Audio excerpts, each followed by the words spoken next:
Eu sou a professora Graça, vou lecionar a disciplina de produção de texto para os alunos do 5º ano do Colégio Emaús.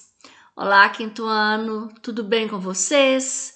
Vocês estão dando conta de fazer as atividades, de conseguir assimilar os conteúdos, de assistir todas as videoaulas? Eu espero que sim, né?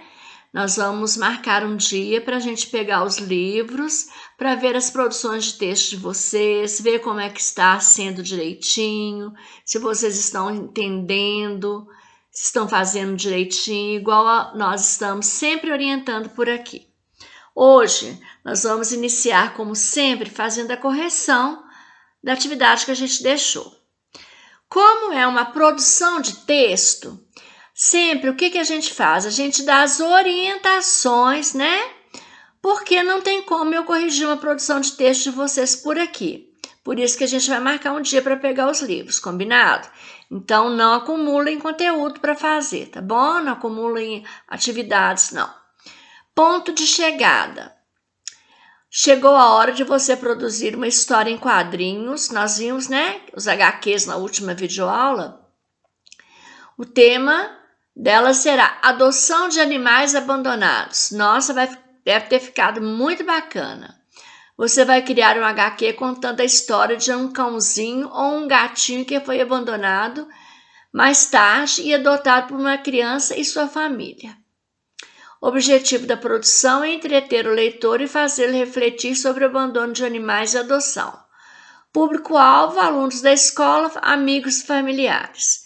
Nesse momento vão ser os amigos e os familiares. Planejamento. Releia os HQs deste capítulo e outros que você puder. Nas histórias lidas, observe os desenhos, a sequência dos quadrinhos, os balões. Eu deixei os balões aqui na última videoaula também. Falas, pensamentos, onomatopeias, diálogos entre os personagens, os símbolos, os sinais, as cores e vários outros elementos. Antes de desenhar, pense como será a criança, o animal, o local onde se passará a história. Crie outros personagens que possam participar da história. A história será contada por meio de desenho e diálogo. Crie o diálogo para inserir nos balões. Texto. Antes de partir para a criação da ilustração dos balões, você vai narrar a história. Escreva um pequeno texto no espaço da página a seguir, tentando responder as perguntas. Esse texto deve ser um diálogo, porque vocês vão fazer era proposta de fazer um HQ, né? Onde, como o animalzinho foi abandonado, como ele foi encontrado da criança com um animalzinho, como foi o encontro, como a família reagiu ao saber do animalzinho abandonado, o que decidiram fazer, houve algum problema entre eles? Se sim, o que aconteceu? De que forma o problema foi solucionado? Como a história terminou? Eu imagino que vocês devem ter feito lindas histórias em quadrinho. No texto 1, antes de partir para a criação das ilustrações e dos balões, você vai narrar a história. Escrever um pequeno texto na página a seguir, tentando responder essas perguntas aí que eu já havia falado para vocês. Só que aqui está com a letra maior, tá? Aqui que vocês vão fazer o rascunho, né? O texto, as perguntas. Use o espaço dessa página para fazer o rascunho. Siga as orientações. Divida as histórias que você escreveu em cenas. Cada cena será inserida em um quadrinho. Com lápis preto, divida o quadro na quantidade de quadrinhos que será a sua história. Desenhe a sequência de cenas de acordo com a história que você escreveu. E não esqueça das onomatopeias, aqueles buá, nhoque, nhoque, né? Pluft, lembram que todas as HQs são ricas em onomatopeias? Aí era o rascunho, ó, tá vendo? Rascunho da cena, rascunho de tudo. Aqui, como em todas as produções de texto desse livro, é a sua autoavaliação. Se você seguiu os passos, se você foi um leitor da história, se compreendeu as sequências, se os balões estão na situação adequada de pensamento, de fala, se as falas estão com sinal de pontuação correta, se houve onomatopeia, se estão com letras legíveis, né, gente? Foram usados sinais, símbolos de onomatopeia, que costuma aparecer nos HQs. O desfecho está adequado à situação vivida pelos personagens, quer dizer, o fim da história, como terminou lá. Após vocês fazerem isso tudo, passa a limpo no caderno de produção de texto que fica no fim do livro, né? Nós vamos olhar isso tudo, tá bom? Então, gente, vamos fazer juntos?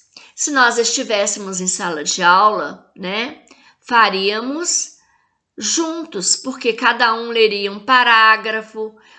Após terminarmos, todo mundo ia fazer atividade, depois a gente ia fazer a correção. Vamos imaginar que a gente está na sala de aula, só que vocês estão me ouvindo e eu não estou ouvindo vocês. Eu vou ler, explicar e nós vamos fazer juntos, tá bom? Viva a poesia! Oba! Já sei que trata do gênero textual poesia. Quem gosta de poesia? Eu acredito que todos gostam, né? Se pensarmos bem, a poesia está em todo lugar, em tudo que nos leva a um estado de admiração. A poesia nos livros, mas também em uma foto, em uma imagem de TV, na inscrição de uma camiseta, em um quadro de anúncio, numa propaganda, em uma música, etc. Nessa unidade, vamos conhecer a poesia do poema tradicional, o poema visual e do poema de cordel. Quem será o primeiro poeta? Acredito que vão aparecer vários aí na sala, porque vocês gostam muito de fazer produção de texto. Aí, poesia, né? Sonhar, viver, imaginar e registrar. Poema, ponto de partida. Você gosta de poesia? Já se divertiu ou brincou com palavras? Acompanhe a leitura do poema a seguir. Convite. Olha uma asa aí, tá vendo? Segurando o menino voando. Poesia é brincar com palavras. Como se brinca com a bola, papagaio e peão. Só que bola, papagaio e peão, de tanto brincar, se gastam. As palavras não. Quanto mais se brinca com elas, mais novas elas ficam. Como a água do rio, que é água sempre nova. Como cada dia, que é sempre um novo dia. Vamos brincar de poesia? Brincar de poesia de José Paulo Paes. Nossa, esse autor é muito famoso. Olha ele aqui. Ele nasceu em 1926 e morreu em 98. Nasceu em Taquaritinga, em São Paulo. Era poeta, tradutor, ensaísta, crítico literário. Iniciou suas atividades colaborando na revista Joaquim e publicando seu primeiro livro. O aluno, em 1947, poeta de destaque, escreveu para vários suplementos literários nos jornais do país. Também foi autor de poemas infantis, que estão reunidos em uma dezena de livros, alguns deles considerados clássicos da literatura brasileira. Entre eles se destacam Poemas para Brincar, lindo. Eu conheço alguns poemas do livro. E Um Passarinho Me Contou. Não conheço, mas imagino que deve ser lindo. Que receberam o Prêmio Jabuti em 1991 e 97. Por dentro do texto. O poeta que fala no poema faz um convite. Qual é o convite? Que convite que ele faz, gente? Para brincar de quê? De bola, de balão? Não. Ele faz o convite seguinte: vamos brincar de poesia? A quem ele faz esse convite? As pessoas que estão lendo o convite ou poema. O que é poesia para o poeta do poema? Poesia é brincar com as palavras. Olha que bacana, que significado bonito de poesia, brincar com as palavras. E realmente é, né, gente? Eu amo poesia. Me perdoem. Qual é o brinquedo do poeta? as palavras. Releia. Poesia é brincar com palavras como se brinca com bola, papagaio e peão. Os versos acima apresentam uma comparação. Qual? Compara brincar com palavras como brincar com bola, papagaio e peão. Tranquilo, né, gente? Bem tranquilinho isso aqui. Releia. Só que bola, papagaio e peão, de tanto brincar, se gastam. Gastam mesmo, né? Rasgam, estragam. Por que os brinquedos ficam gastos? Resposta pessoal, mas uma sugestão. Os brinquedos ficam gastos porque eles estragam, porque as crianças crescem, passam a ter novas diversões, divertem-se com novas tecnologias e outras coisas mais que a gente poderia colocar aqui. Que elementos da natureza são comparados ao efeito renovador das palavras? Explique. Quais são os elementos da natureza? Vamos ver? A água do rio que está sempre se renovando e o dia que nasce, renasce todas as manhãs. Como você explica o fato de que, quanto mais se brinca com as palavras, mais novas elas ficam? Como é que a gente explica isso, gente? As palavras não se gastam, porque sempre é possível fazer um novo poema. Olha que resposta bonita. Mudar o sentido com novas palavras. Elas têm sons que podem rimar. Nossa, gente, achei muito bonita essa resposta aqui, ó. As palavras sempre podem compor novos poemas, a mesma palavra, né? E podem rimar, que eu acredito que todo mundo gosta de poema que rima, apesar de que tem muito poema sem rima, muito bom também. Verse a cada linha do poema, vocês já sabem disso, né? Para o poema Convite, tem quantos versos? Tem um verso. Um verso. Não, vamos voltar lá? Poema Convite.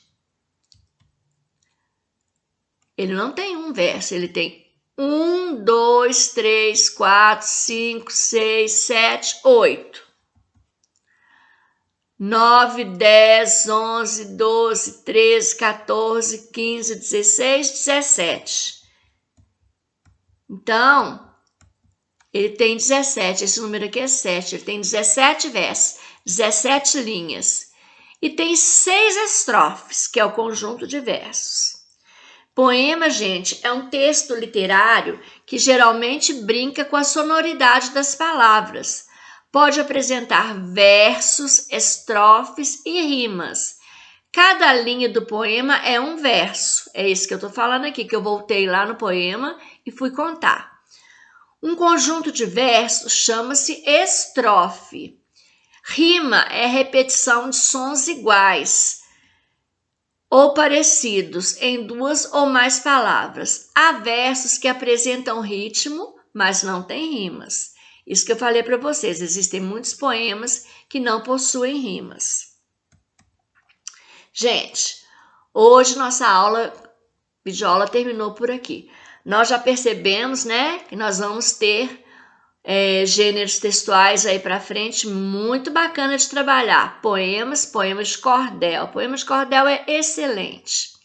Eu estou deixando para vocês 4 páginas do livro de gramática e ortografia. Me perdoe, do livro de produção de texto, gente, tá? A gente está trabalhando produção de texto, me perdoem. 4 páginas, tá? Façam direitinho. É relacionado a poema, não tá difícil. Mas caso haja alguma dúvida, a gente volta corrigindo na próxima videoaula. Combinado? Então, gente, até a nossa próxima videoaula. Que Deus abençoe cada um de vocês, que Deus abençoe a família de vocês. Lembre-se, juntos no caminho certo.